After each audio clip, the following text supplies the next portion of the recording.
Assalamualaikum warahmatullahi wabarakatuh. Selamat bertemu kembali pada sesi pengolahan gula semut. Ya. Materi ini bisa digunakan sebagai bahan kuliah pada mata kuliah teknologi gula dan juga bisa untuk bahan kuliah teknologi hasil perkebunan karena intinya adalah sama. Ya, jadi sebelumnya pada sesi sebelumnya sudah pernah dibahas tentang pengolahan gula putih. Maaf kok pengolahan gula putih. Pada sesi sebelumnya pernah dibahas tentang pengolahan gula merah cetak. Maka kali ini akan dibahas tentang pengolahan gula semut. Ya, gula semut atau gula kristal merah. Ya. Nah, ini yang merupakan tren, jadi perkembangan lebih baru lagi untuk olahan nira, ya, dalam bentuk gula merah. Nah, nanti setelah mengikuti video pembelajaran ini dan juga ditunjang dengan mempraktekkan, maka diharapkan peserta dapat mempunyai keterampilan dan bisa menerapkan konsep-konsep di dalam pembuatan gula semut. Ya, saat ini sudah luar biasa sih ya, berkembang cukup banyak.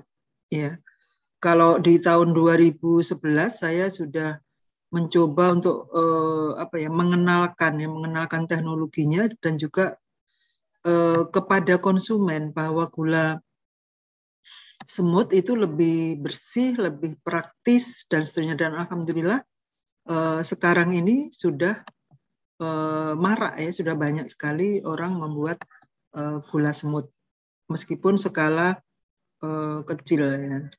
Ini maaf ini.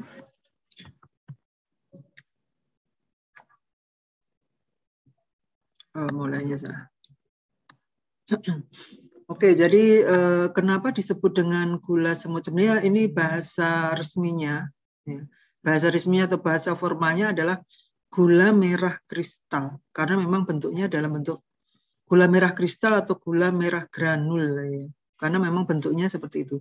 Tapi juga dikenal sebagai gula semut, karena memang ini bentuknya ini sebenarnya bukan seperti semut, tetapi seperti pada saat semut menggali tanah untuk rumah, maka galiannya ini mirip dengan bentuk dari gula semut ini, sehingga dikenal juga dengan gula semut atau juga sering disebut dengan palm sugar ya, kalau kebetulan bahannya adalah nira palm atau palm sugar ya.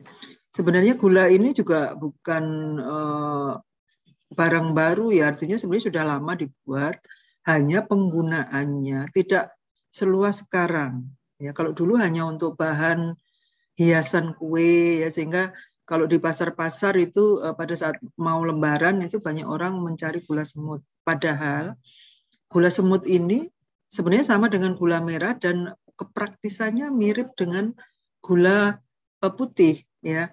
Artinya apa? Artinya bisa penggunaannya lebih luas, jadi bisa untuk pemanis minuman seperti teh atau kopi, dan bahkan menghasilkan, kalau dengan kopi itu menghasilkan paduan rasa yang bagus ya, bisa diminum untuk jahe dan sebagainya, dan enak tinggal menyendok gitu ya. Nah, oleh karena itu akhir-akhir ini dengan perubahan perubahan tuntutan konsumen, nah itu masuk, dan bahkan di Jawa Tengah sana sudah diekspor ya, sudah diekspor untuk gula semut ini. Oke, jadi bahannya adalah nira ya. Nira ini kemurnian dan kesegarannya harus lebih tinggi dibanding dengan untuk pembuatan gula merah. Nah, kemudian bentuknya kristal ya, seperti galian rumah semut tadi.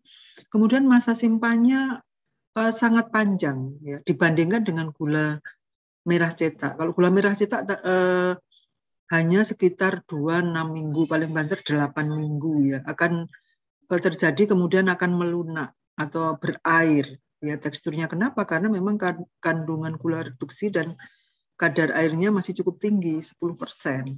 Ya, nah, kenapa kok gula semut ini menjadi lebih lama masa simpannya?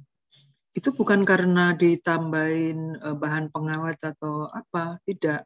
Tetapi karena yang pertama, gula semut ini kadar airnya rendah, di bawah 3%, karena nanti tidak dicetak. Kalau dicetak itu air terperangkap. Tapi ini dikristalkan sehingga air itu tidak terperangkap di dalam kristal tadi, jadi menguap. Ya. Kemudian dilanjutkan dengan pengeringan sehingga kadar airnya 3%. Dan kemudian selain itu juga nanti dilihat dari kemurniannya lebih tinggi, kemurnian sukrosanya lebih tinggi, di SNI itu 90%. Ya. Gula kelapa cetak, gula merah cetak hanya sekitar 77% kemurnian sukrosanya. Artinya apa? Kalau sukrosanya lebih murni, kadar-kadar non sukrosanya lebih rendah, termasuk gula reduksi, ya. Sehingga ini lebih apa ya? Lebih tahan lama tadi, bisa lebih dari 12 bulan. Jadi tergantung mutu dari gula semutnya. Kemudian penggunaannya lebih praktis, ya, lebih mudah larut, ya, sama dengan gula putih. Kalau kita sendok kan praktisnya gitu, nggak usah diiris, ya, kalau mau buat minuman, kemudian atau kalau misalnya mau buat apa ya, makanan, misalnya kolak, begitu dia akan lebih cepat larutnya. Kalau gula yang keras, apa namanya, gula cetak yang keras itu kan kadang perlu waktu yang lebih lama untuk melarutkannya. Ya, tadi lebih murni. Kemudian bisa diperkaya dengan rempah-rempah ataupun suplemen, misalnya mau ditambahkan jahe gitu, ya, itu bisa, atau diperkaya dengan apa namanya, mau diperkaya misalnya dengan yodium atau apa, itu lebih mudah, ya. Kemudian pengemasannya juga lebih fleksibel karena bentuknya butiran seperti itu, maka akan mudah mengikuti bentuk kemasan yang diinginkan. Nanti akan kita lihat, ya, variasi kemasannya. Oke, jadi untuk gula semut ini bahan bakunya sama dengan gula merah, jadi bisa berasal dari nira palma ataupun nira tebu. Tetapi gula semut ini itu bisa juga dibuat dari lebur ulang gula merah cetak. Ya, jadi bisa dari niranya langsung dimasak sama dengan membuat gula merah cetak, tetapi nanti akan berbeda pada saat setelah masak itu. Kalau gula merah cetak dicetak, kalau gula semut nanti dikristalisasi, ya. Kemudian kalau bahan bakunya sudah gula merah cetak, maka kemudian diiris-iris, dilebur ulang, ya, ditambahkan dengan sedikit air, itu kemudian dimasak. Nah, maka waktunya lebih cepat untuk siap untuk dikristalisasi karena memang bahan bakunya sudah kering, ya. Tetapi tetap nanti perlu diperhatikan bahwa mutu gula merah cetaknya ini juga harus bagus. Kalau tidak bagus, tidak bisa mengkristal, ya. Jadi harus bagus. Nah, ini pengendalian bahan bakunya. Jadi untuk nira itu kualitasnya harus lebih baik dibandingkan kalau untuk gula merah cetak. Artinya nira yang bisa dibuat untuk gula merah cetak itu belum tentu bisa digunakan untuk gula semut, ya, karena tadi memerlukan kemurnian yang tinggi termasuk kadar gula reduksinya. Jadi kalau sudah terlanjur rusak atau di atas pH-nya di bawah 6 itu biasanya tidak bisa. Jadi yang sudah rusak ini tidak bisa dijadikan, akan jadi gulali. Nanti ada percobaan di dalam penelitian kami itu benar-benar jadi gulali, gitu, ya.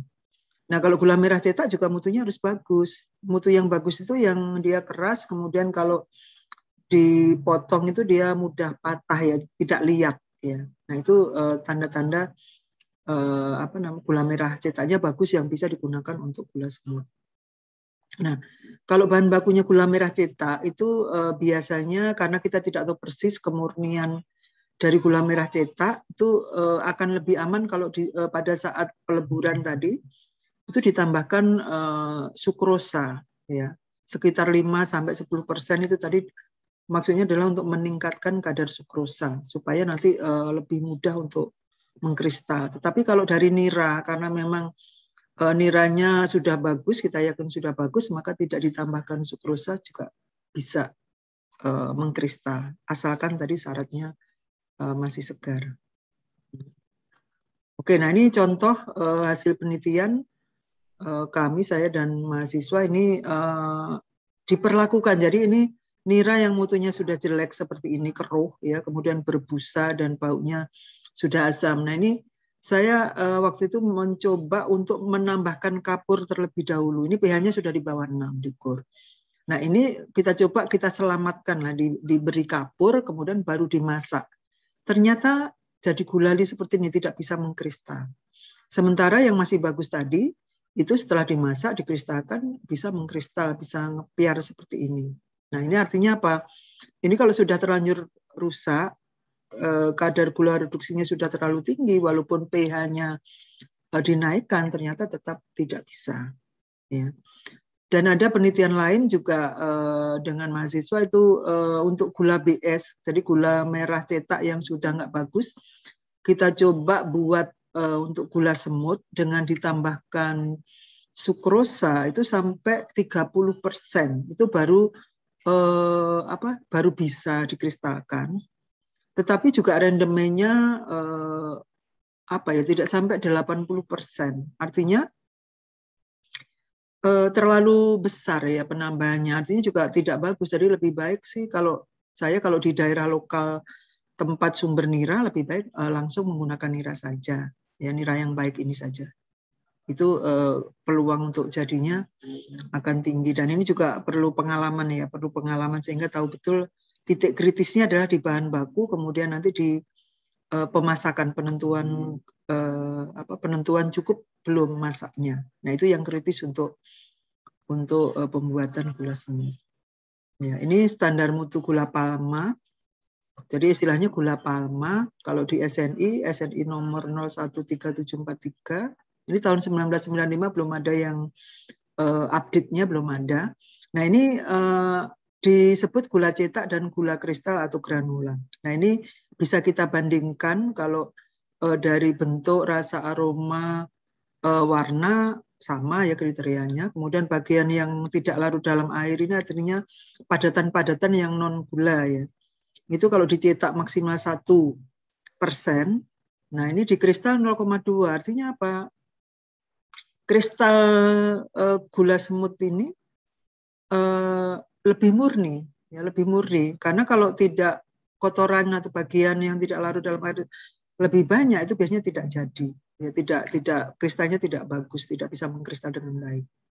Kemudian airnya tadi kalau di gula merah cetak 10%, di gula semut 3%. Kadar abu sama. Kemudian gula produksi, nah ini gula produksi di gula merah cetak 10%, di gula semut 6%. Ya, jadi lebih rendah. Nah, kemudian kandungan sukrosanya kalau di gula merah cetak 77, di gula semut 90%. Nah, artinya kemurniannya memang benar-benar lebih tinggi. Jadi sukrosanya lebih tinggi, yang non sukrosanya lebih rendah. Kemudian cemaran seng sama, cemaran logam beratnya sama, 40 dan 2. Ini seng dan Pb ya, timbal.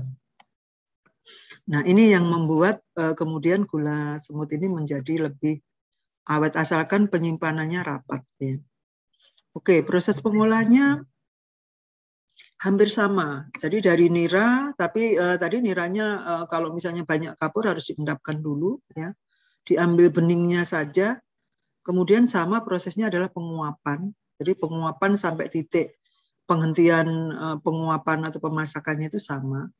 Nah, kalau di gula merah cetak setelah dihentikan penguapan kemudian dicetak, kalau di gula semut dikristalisasi. Ya, nanti teknologinya bisa konvensional, bisa menggunakan peralatan. Ya. Setelah itu, setelah dikristalisasi, kemudian dilakukan pengeringan dan pengayaan ini secara ini. Jadi tidak nunggu kering kemudian yang besar-besar baru baru dikristalkan lagi, tetapi ini bersama-sama. Jadi yang tidak lolos pengayaan langsung dikristalkan lagi, dikeringkan sehingga kemudian akan dapat gula semut yang ukurannya mendekati sama. Setelah itu baru dilakukan pengemasan. Nah, ini tanda-tanda kadar air 3%. Itu kalau sudah kristalnya itu gemerisik ya. Jadi kalau dipegang itu udah gemerisik. Kalau mau dites bisa menggunakan moisture meter ya. Semacam green moisture meter tapi lebih rendah. Yang kisarannya 1 sampai 5 lah, bisa di set. Ada alat yang bisa digunakan untuk itu. Sehingga prinsipnya sama, nanti begitu gula semut kita masukkan itu akan menunjukkan berapa kadar kadar air gula semutnya. Oke, jadi sederhana kita tunjang dengan melihat visualisasinya. Nah, ini metode penguapan atau pemasakan masih sama dengan penguapan pada pembuatan gula merah ya. Jadi biasanya di atas tungku seperti ini. Kemudian ini kalau sudah meletup-letup seperti ini udah mendekati mau siap masak. Ya.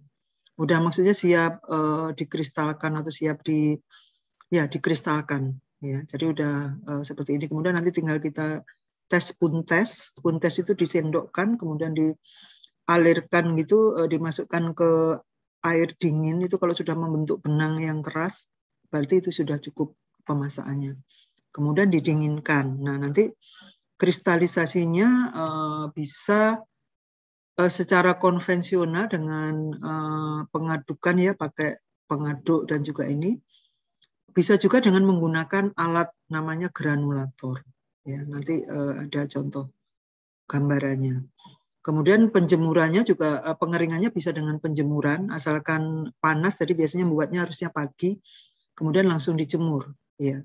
Langsung dijemur, kemudian diayak sehingga siang itu selesai, hanya beberapa jam sih kalau memang benar-benar panas.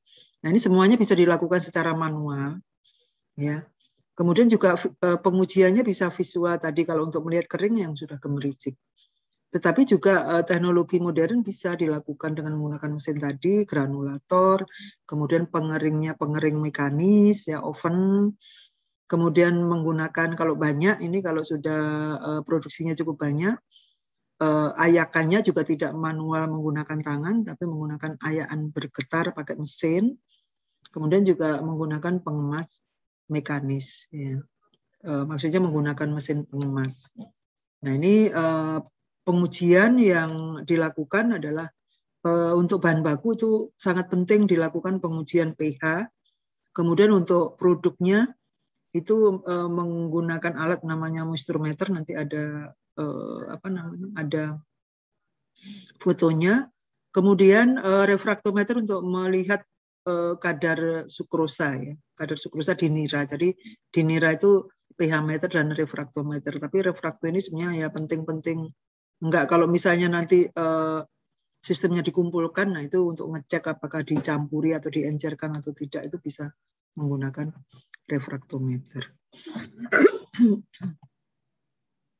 Nah, ini contoh kristalisasi yang sebelah kiri ini secara manual. Jadi ini tidak diaduk terus sih ya, kalau yang cukup banyak nanti ada tekniknya, nanti akan disambung dengan video ya.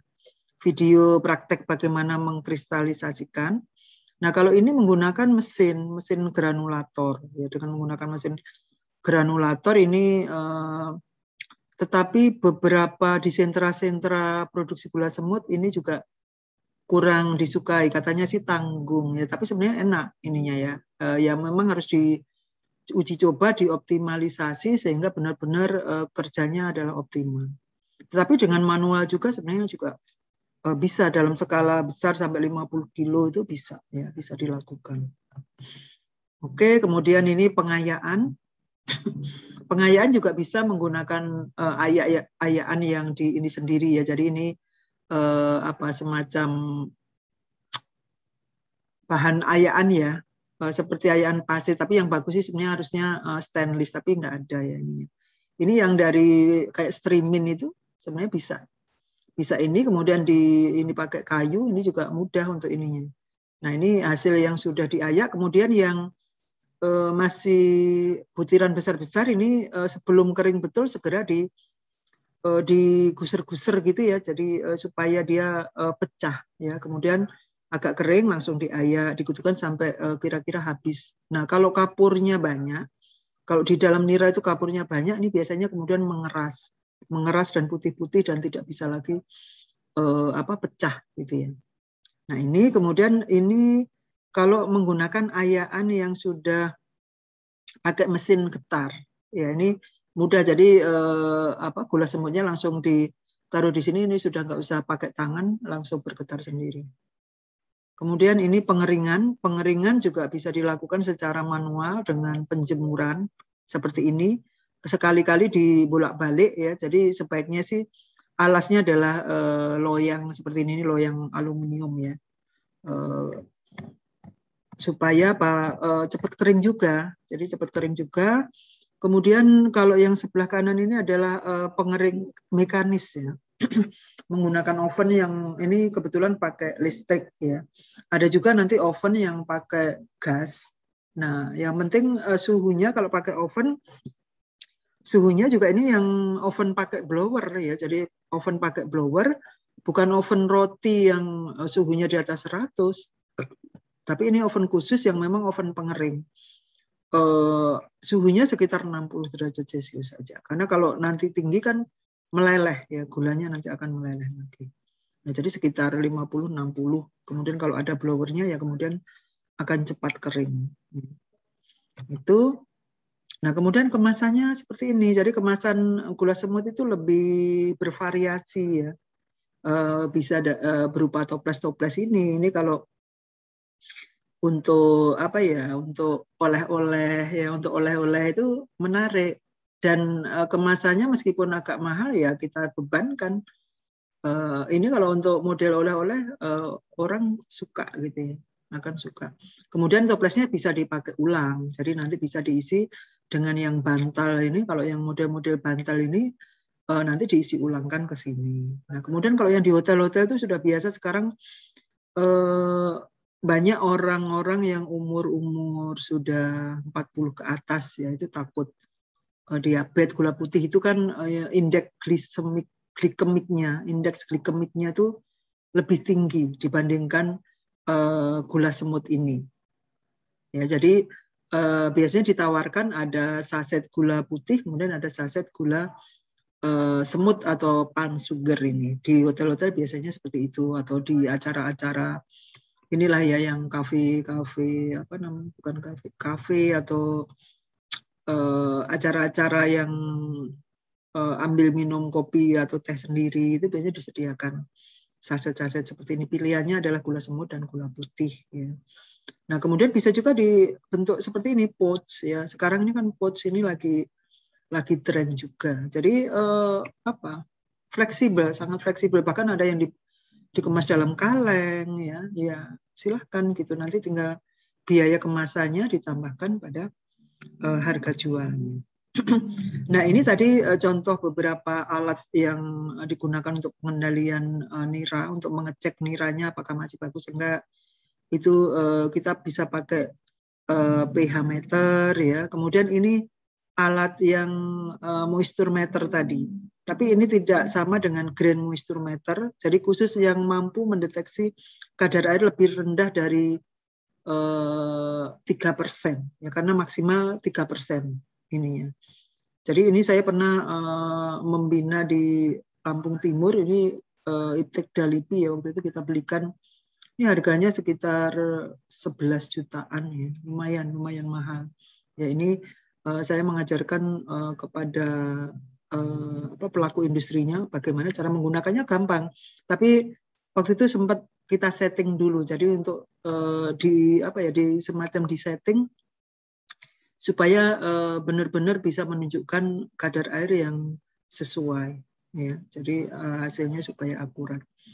Nah, ini kemudian ini hasil praktikum ya, hasil praktikum gula semut dari nira tebu. Waktu itu dapat nira tebunya kelihatannya bagus. Jadi dari praktikum 2015 itu ternyata sampai sekarang masih bagus, termasuk gula merah cetaknya. Nah ini temuan juga luar biasa, padahal hanya saya bungkus dengan plastik biasa, artinya tidak dimasukkan dalam kulkas dan seterusnya, di suhu saya taruh di box gitu ya, setelah dimainkan plastik, ternyata masih bagus, artinya ada peluang kalau memang bahan bakunya bagus, itu berarti kan sudah 6 tahun ya dari 2015. Nah ternyata masih bagus. Nah inilah keajaiban dari gula semut. Jadi saya sebenarnya sebelumnya pernah mengupayakan untuk mengawetkan gula merah ini, bagaimana caranya supaya lebih tahan lama. Pernah pakai edible coating ya, dari macam-macam, sampai ada berapa sarjana lah yang lulus penelitian itu. Tapi ternyata saya tidak puas karena tidak signifikan, penambahan masa simpannya tidak signifikan.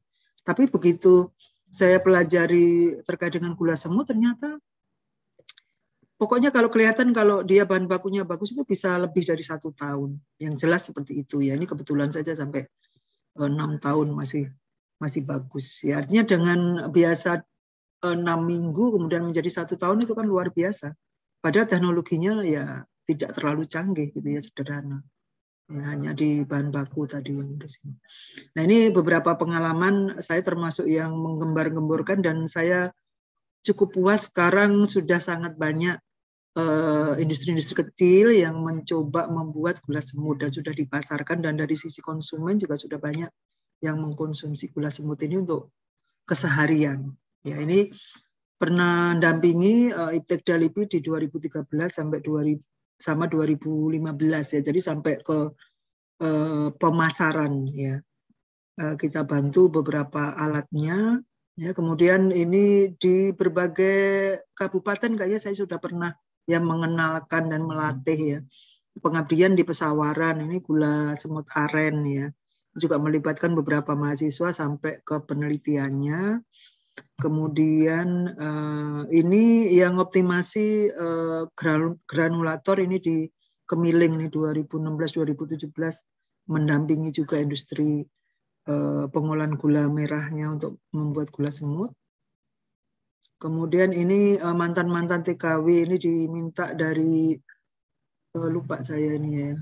Pokoknya pemberdayaan dari Dinas Pemberdayaan ini untuk melatih mantan-mantan TKW ini untuk membuat gula semut supaya mereka tidak kembali lagi ke negara luar ya sebagai TKW. Ini di tahun 2017.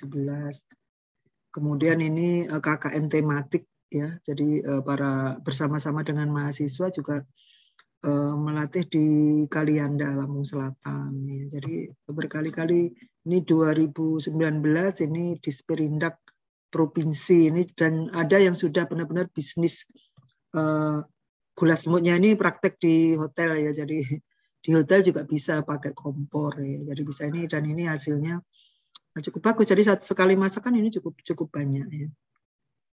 Nah ini, dan terakhir kemarin diminta lagi sih sebenarnya ke Kalianda tahun 2021 ini.